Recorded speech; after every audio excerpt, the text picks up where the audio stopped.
اگلے ایوارڈ کے لیے میں دعوت دوں گا ڈاکٹر عبد الغنی صاحب. آج ہم جس شخصیت کے ایوارڈ سے نواز رہے ہیں ایک ایسے محب وطن اور ہیں جنہوں نے اپنی زندگی کے بہترین سال عوام کی خدمت میں گزار دیے ہیں.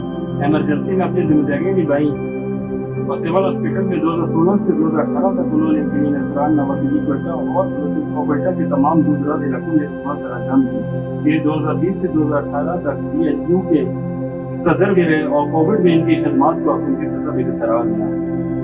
اسی دوران انہوں نے عوامی خدمت کا فریضہ انجام دیتے ہوئے ریجنل ہیڈ کے طور پہ اپنی خدمات بھی سر انجام دی. یہ شخصیت وہ ہیں جنہوں نے مشکل سے مشکل حالات میں بھی عوام کی صحت اور بہبود کو اپنی ترتیب بنائے رکھا.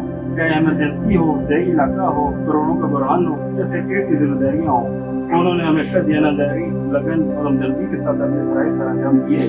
جس قربانی، محنت اور انسانیت سے محبت کے جذبے کو خراج تحسین پیش کرتے ہوئے آج ہم انہیں ایوارڈ پیش کر رہے ہیں. تو انہیں دعوت تم شاہین ہو اڑتے چلو کہ کھلا ہے آسمان، پھر کیا فکر ہے دیس کو.